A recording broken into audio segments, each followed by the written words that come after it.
Samajwadi party के MLA Abu Asim Azmi के बयान को लेकर अलीगढ़ मुस्लिम यूनिवर्सिटी के छात्रों ने जताया विरोध। एएमयू के छात्रों ने प्रेस कॉन्फ्रेंस कर कहा, जिन लोगों को शेरवानी पहनाकर एएमयू का छात्र बताया जा रहा है वो एएमयू छात्र नहीं है। हर शेरवानी पहनने वाला एएमयू छात्र नहीं होता है।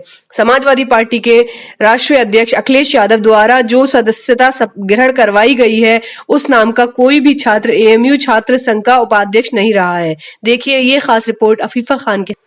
अखिलेश यादव ने समाजवादी पार्टी ने मुसलमानों के साथ फॉल प्ले किया है। मुजफ्फरनगर दंगा आपके सामने है, 18% रिजर्वेशन का झूठा वादा, गोरखपुर दंगे की फाइल जो अखिलेश यादव के टेन्योर में दबाई गई, ये सारी चीज़ें हम लोगों के सामने हैं। और एएमयू के स्टूडेंट तालिब इल्म होने के नाते ये हमारी जिम्मेदारी है कि हम इस फॉल प्ले को लोगों के सामने लाएं, जिसके लिए हमने अखिलेश यादव ने जब इलेक्शन कंटेस्ट किया था लास्ट टाइम, तब भी हमने ये सवाल किए थे। इससे पहले अभी कुछ दिन बाद, मुश्किल से 2 या 3 हफ्ते हुए होंगे, अबू आसिम आजमी यहाँ आए थे, उनसे हमने ये सवाल किया, वो दबे पाँव निकल गए। इन सवालों का उनके पास कोई जवाब नहीं था, क्योंकि फॉल प्ले है, उसका क्या जवाब देंगे। धोखाधड़ी किया है, फ्रॉड किया है, मुजफ्फरनगर के अंदर कत्ल गारत हुई है, कत्लेआम हुआ है, मुसलमानों का घर से बेघर हुए हैं, तो इसका जवाब उन्हें देना होगा और इसका खामियाजा 2022 में फिर से समाजवादी पार्टी भुगतेगी। क्या यूनिवर्सिटी के तलबा सपा के साथ नहीं है? देखिए, अगर कोई सपा को सपोर्ट करता है और एएमयू का स्टूडेंट है, वो उसका पर्सनल है। अब ये कह देना उस पे कि सारे एएमयू के स्टूडेंट सपा के साथ हैं, ये बिल्कुल भी सही नहीं है, नाजायज है, बिल्कुल गलत है। तो एएमयू स्टूडेंट्स का क्या पॉलिटिकल एजेंडा होगा 2022 में?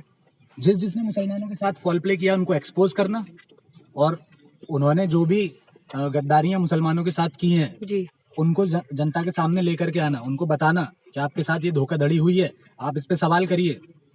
जितनी भी पॉलिटिकल पार्टी हैं, जिसने भी मुसलमानों के साथ फॉल प्ले किया है, हम उसको एक्सपोज करेंगे। ये एएमयू स्टूडेंट्स का काम अच्छा, हुआ है। अबू पार्टी होगी फिर इस तरीके से, पर जिस तरह आप कहते हैं ये तो वोट बैंक जो हैं, जो लोग वोट देते हैं, वो डिसाइड करेंगे, मेजॉरिटी डिसाइड करेगी कि कौन किसको सपोर्ट करेगा। तो हमारी जिम्मेदारी है कि जो फॉल प्ले मुसलमानों के साथ हुआ है उसको मार्केट में लेकर के आना, उनको बताना कि ये तुम्हारे साथ धोखाधड़ी हुई है, नाइंसाफी हुई है। जिस तरीके से गुजरात में मुसलमानों की कत्लो गारत हुई थी, इसी तरीके से मुजफ्फरनगर में भी यही हुआ है।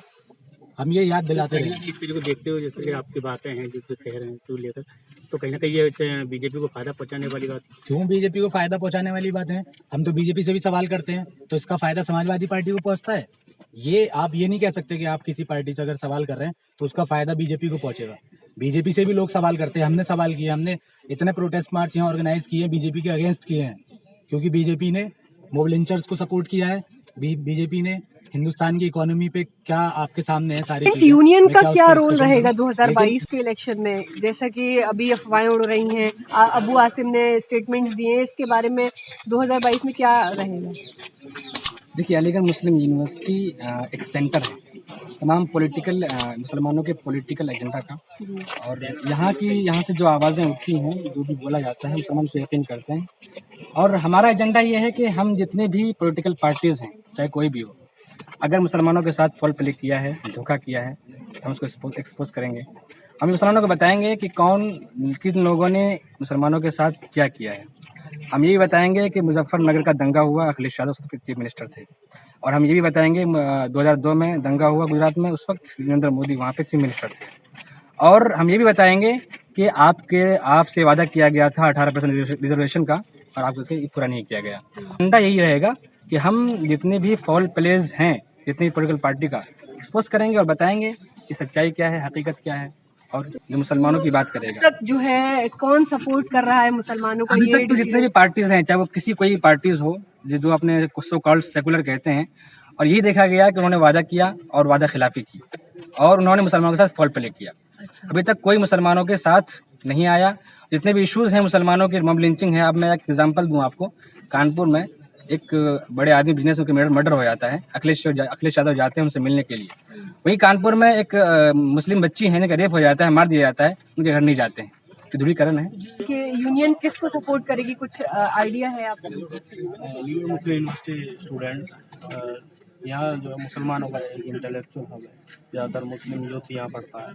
तो हमारा मुद्दा ये है कि जो मुस्लिम कम्युनिटी के मुद्दों को फुलफिल करेगा, कोई भी सेकुलर पार्टी हो या मतलब समाजवादी पार्टी है, जैसे पहले भी मुसलमानों के वोट से सत्ता में आई, और जो शर्तें थी समाजवादी पार्टी की, जैसे कि 18% रिजर्वेशन था और भी थी, उर्दू का भी मामला है, तो उन्होंने ये फुलफिल नहीं किया, तो हम समाजवादी पार्टी को रिजेक्ट करते हैं, आगे भी रिजेक्ट। जो है वो शुरू से मुस्लिमों के सपोर्ट में दिखाई दी है, तो इस बारे में क्या कहेंगे आप? समाजवादी पार्टी दिखावा करती है मुसलमानों के सपोर्ट का, या मतलब मुसलमानों को हितैषी दिखाने का मतलब जी, दिखावा जी, करती है। उसने मुसलमानों के लिए कोई ऐसा कोई काम नहीं किया, जैसे कि मुसलमानों ने उसे सत्ता में लेके आए मुसलमान। अगर देखा जाए तो मुस्लिम एमआई एक बताते हैं, एमआई कनेक्शन, उसी से वो सत्ता में समाजवादी पार्टी आई। समाजवादी पार्टी ने अपने इलेक्शन से पहले बहुत सारे वादे किए, वो पूरे नहीं किए। अलीगढ़ मुस्लिम यूनिवर्सिटी के तलवा ने पिछले इलेक्शन में भी, अभी भी समाजवादी पार्टी से हमेशा सवाल किया है, पर वो लोग कभी भी स्टूडेंट्स का जवाब नहीं